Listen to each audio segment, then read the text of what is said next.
Good morning, Professor. Good morning, everybody. My name is Sujeet Kaur, and today I'm going to represent our group presentation on a telehealth. First of all, I will tell you about all are the learning outcomes. So basically, what is the telehealth? What all are the type of the telehealth, and how we can use these kind of technologies, and what all are the obstacles that the one can face while using these kind of technologies, and how to cover these kind of obstacles, and how these technologies can improve the overall quality of the patient care. So first of all, I will tell about what is the telehealth. So basically, telehealth is providing healthcare services to those patients who reside in a remote areas, and they can directly take a consultation about the diseases that they have, and taking immediate interventions about their diseases they may suffer. And at the same time, the in-person visiting get decreases by using a telecommunication technologies. Now, there are basically four types of telehealth. First one is a real-time telehealth. In this, a real-time consultation is done between the patient and the physician, and they can take a treatment of the diseases that may suffer by conducting a direct video conferences, live chats, and directly consult with their physician. And another one is a store and forward, in which the patient send the images of the problem that they have and record the videos and directly send to the physician for their later reviews and for their later replies or feedback.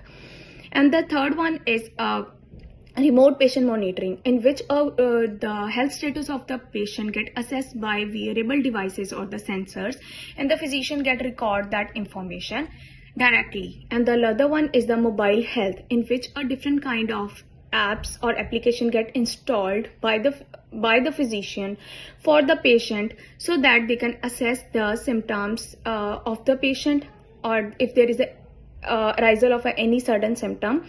And also there is a reminders for the medication, so that the patient can take a medication on a timely basis without any interruption. So overall health of the patient get maintained or monitored by the physician directly.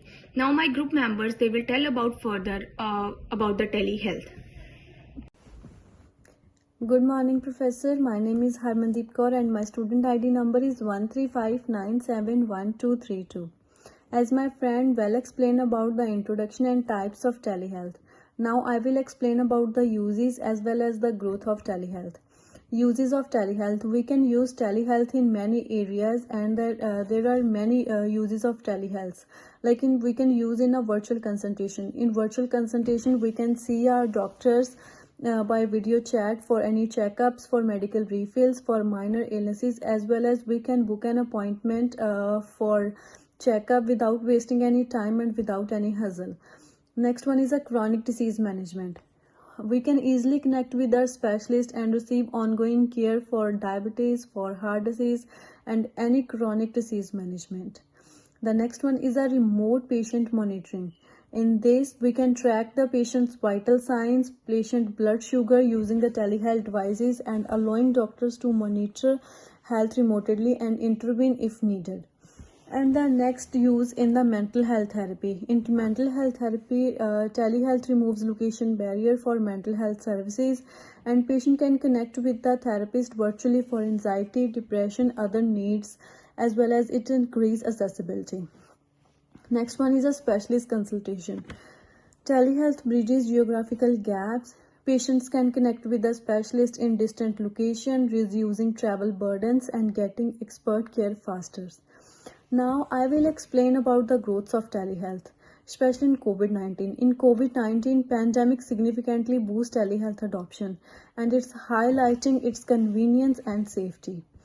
In the growth, we can see advantages in the communication technology with the faster internet and video conferencing tool, and it's further propel its growth. So ultimately, telehealth prioritizes patient convenience and accessibility, and ensuring everyone has the opportunity to receive quality health care. Next, further explained by the culprit. Thank you, Professor. Good morning, Professor. My name is Kulpreet Kaur with student ID 165369224. My colleague Harman and Jasjit already discussed about the telehealth, their uses, their types, and about the growth technology. Now I'm going to discuss about how telehealth support the quality patient care. First one is improved access to the healthcare.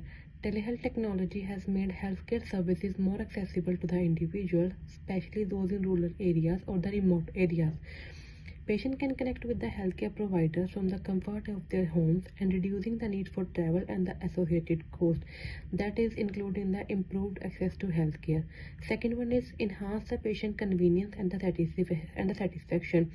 In this, telehealth allow patients to schedule their appointments at their convenience and receive care without disrupting their daily routines.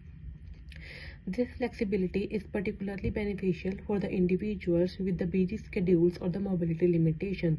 Next one is increased efficiency and productivity for the healthcare.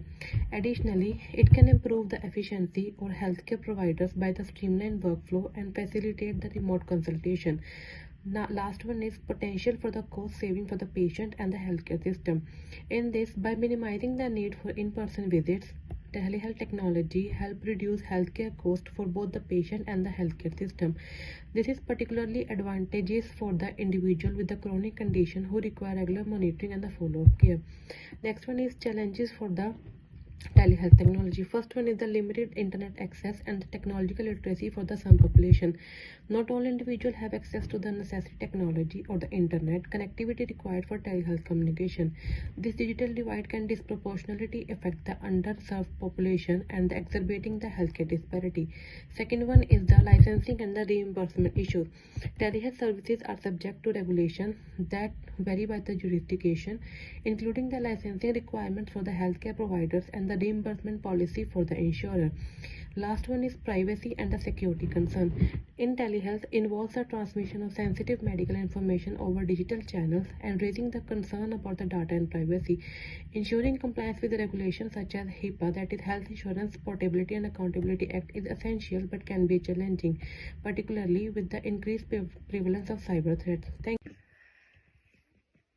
Thank you, Kulpreet. Hi everyone, my name is Nishima. My student ID is 127449239 and I will be continuing with the next slides. So, addressing these challenges requires a lot of collaboration for the healthcare providers, policymakers, and the technology developers. So, this lack of standardization can create a lot of confusion for the healthcare providers due to differences there in their regulations, infrastructures, and the healthcare systems, which will impact the quality and consistency of the care throughout their delivery process. Next is technical challenges. So, telehealth relies highly on technology, and technical challenges can disrupt the communication between the healthcare providers and the patients, so which will lead to delay in their care and frustration from both the parties. Next is ensuring patient engagement and the satisfaction with the healthcare services can be challenging because some patients may face struggle to adapt this healthcare system because it is a remote healthcare system, so it will be difficult to adapt for them. So the next one is how can we address these challenges? So first one is by expanding internet access and promote digital literacy initiative, which will improve the internet access to underserved areas, and by promoting this, which can help to ensure that more people can have this necessary tool and skill to access these telehealth services. Next is advocating for the policy changes and to ensure proper reimbursement of the telehealth services. This can be incentivized by the healthcare organization to invest in telehealth infrastructure and expand to access the virtual healthcare options for their health. Next is to establish national standards for the telehealth practices to ensure quality and consistency. So, in this, standardized telehealth practices at the national level can help to ensure all the telehealth services to meet minimum quality and safety standards, which can improve the consistency of care delivered through the telehealth platforms and enhance the patient confidence in the remote healthcare options. So, in conclusion, telehealth is indeed a revolutionary healthcare delivery by offering improved access, convenience, and patient engagement despite existing challenges such as standardization issues, technical barriers and advancements, and a commitment to inclusivity can unlock the telehealth full potential. But with the continued innovation and collaboration among the stakeholders, telehealth has the opportunity to further enhance the healthcare outcomes and make quality care more accessible to everyone. Thank you, and this is